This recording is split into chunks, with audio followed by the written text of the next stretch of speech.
So who would like to share their fear? I will. I'm afraid of sharing.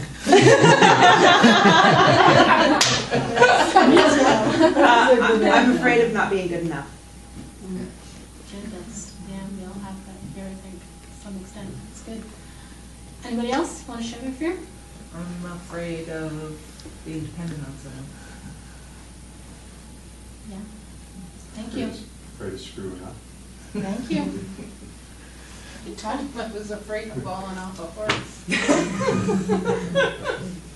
Okay. That so would hurt. She talked about pain. It would hurt. That would hurt. Yes. So I'll stay on the ground beside them where they can shove me around. Okay. So I don't know if any of you have anything on your laps, but I want you to please clear your laps and close your eyes and do an exercise. Okay. So think of that fear and imagine that it's actually happening to you right now. You know, if you're afraid of spiders, there's spiders crawling on you right now. Whatever your fear is, imagine it's actually happening now. And really, really feel the fear and intensify it. And imagine where it is in your body, because some people feel it in their stomach, and some feel a tightness in their chest, or some people get a headache either in the front or the back, or their neck gets stiff. So imagine where exactly it is in your body. And fear has a very powerful physiology. It feels real. It feels very real. So take a deep breath and let it out. Okay, please open your eyes. And if you have something to write on, you can write down what you noticed from that experience, that exercise. If you don't, just sort of think about it for a minute and just sort of think about what you've noticed from that exercise about fear.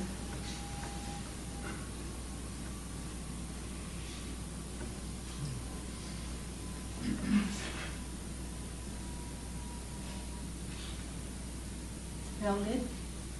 All right, would anybody like to share?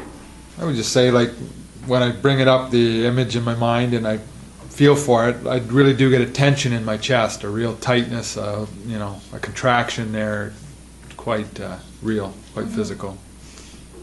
Yeah, good.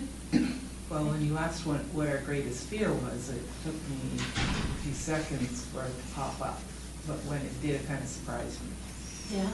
And the biggest fear, if it is truly my biggest fear, it is happening. So I know that if the fear is there, and if the focus is there, then it's going to manifest. Very good. Yeah, that's good. We get what we think about. But if you also, another thing you can notice is that you guys all experienced the fear and nothing was even happening to you. Right? So you can just create fear whenever you want, and it's not attached to anything. No. So really, it's not real. Actually, I found when I was doing it, that even another voice just said you can stop it. Yeah. So in other words, that is actually That's pretty right. positive. Change your thoughts. Yeah. Right? That's why I kept drifting in and out of it.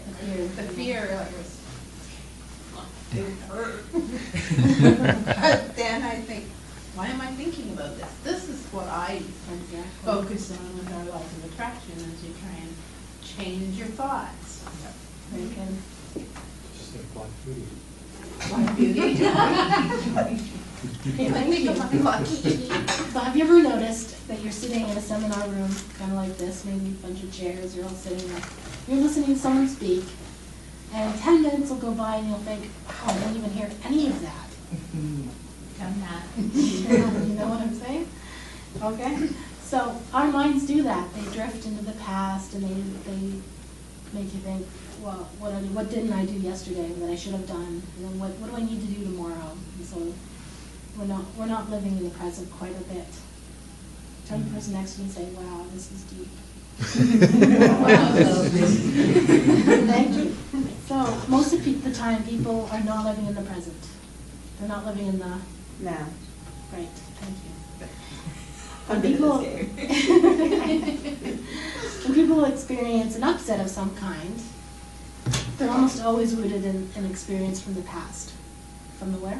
Hats. Okay. Thank you. So Eckhart Tolle writes in his book, The Power of Now, that the key is to stay present. And so nothing is actually wrong in the now. Nothing is wrong in the Now. Thank you. So one key to staying in the now is to breathe. Breathe. Notice your breathing. So I used to have anxiety and panic attacks, and I definitely started using that tool. And when your mind is going crazy and thinking about all kinds of crazy stuff, if you just kind of breathe and notice that, it all sort of falls away and becomes nothing, which is really cool, because it's a really sort of easy tool to use. So are there any questions? Really? So, aside from breathing, what were some of your hows? I know it's taken time, it's a process, but what are some of your favorite tools aside from breathing, which? Yes. Well, if you're afraid of something, the breathing is huge too for that as well. And always just taking one step at a time. You know, if you're afraid of something that's tomorrow, don't even think about it, that's not happening now. If you were going to do something like jumping out of a plane, say you wanted to go skydiving, so you can get yourself all worked up about it by thinking about what could happen and whatever, but if you just do the steps, okay, so what do I need to do first to go skydiving? I gotta get the equipment, or I gotta make the appointment, but just keep doing it, keep moving forward, because that's life, it's just happening and you keep doing it. And when it comes to the jumping out of the plane, wow, it'll just happen. Or whatever. And if the chute doesn't open, well, it'll be over soon. Well, there you go. That's her fear. Yep. So, are there any other questions? I don't know if we're jumping ahead or not, but where does procrastination come into this? Procrastination.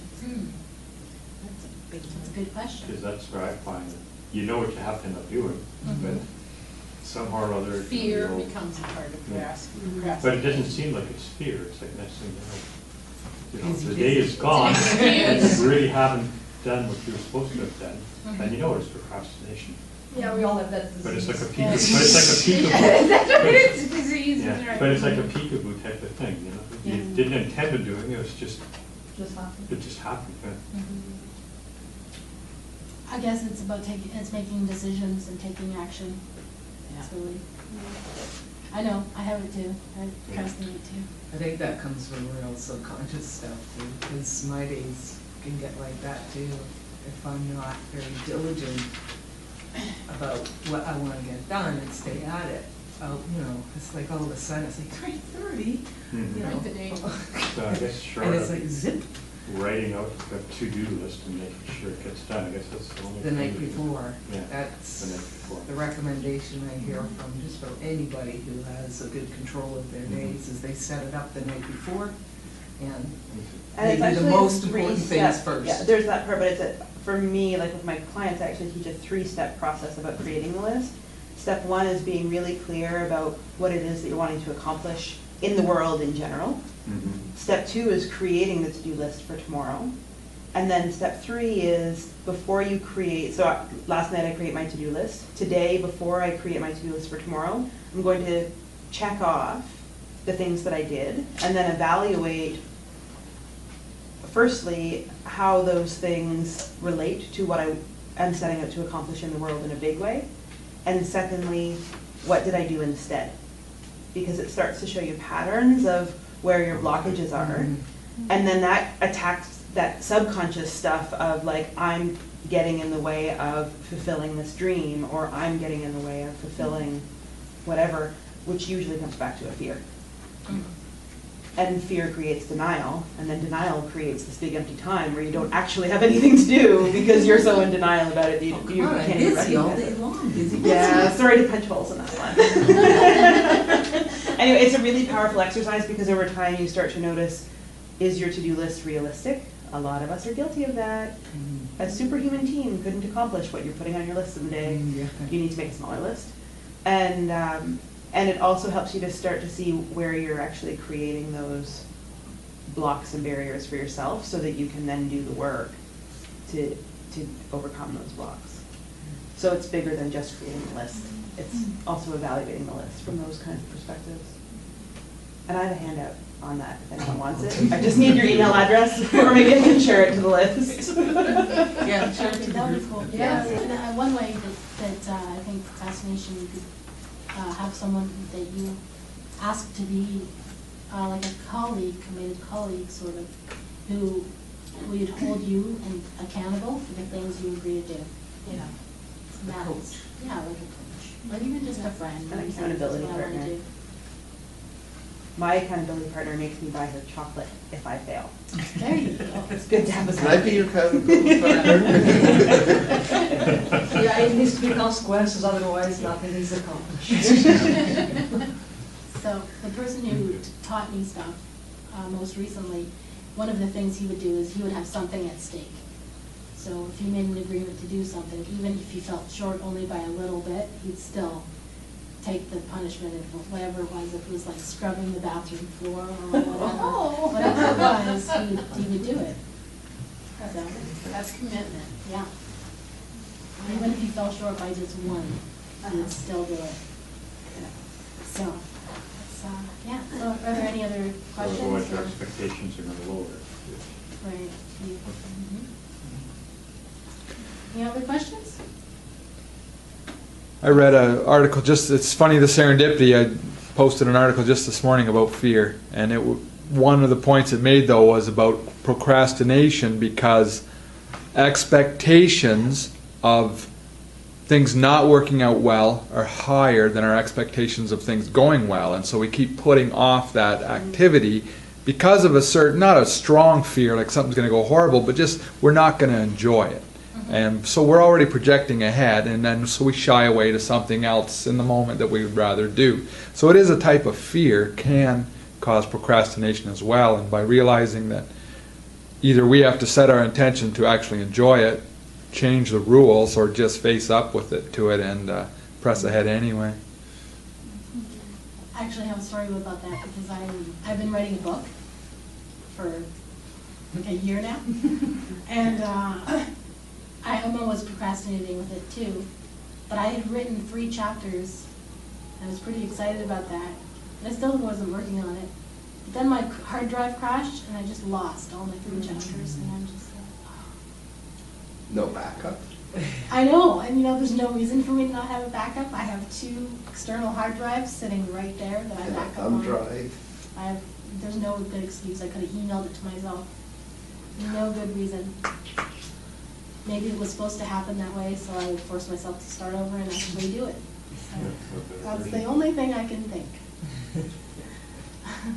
Okay, how many of you would agree you got some pretty good information so far tonight? Yeah? Yeah. Great, thank you. Would it be okay if I just share with you what the rest of the course would look like? Because this was just like an introduction. Sure. Okay, thank you. So face fear and be unstoppable, how to overcome that little voice inside your head. It's a program that delivers essential tools to serve you in creating a life of joy and fulfillment.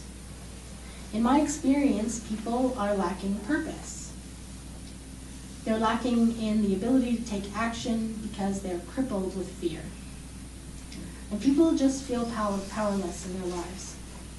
So in this 2-day workshop, you will learn how to find your purpose. You will learn 3 key tools to overcome fear so that you can take action in your life. And you will learn several techniques to empower others, which will in turn empower you. This will make you an unstoppable, positive force in this world. So if there are any questions, or if anybody wants any more information about that, you can see me after. And thank you very much.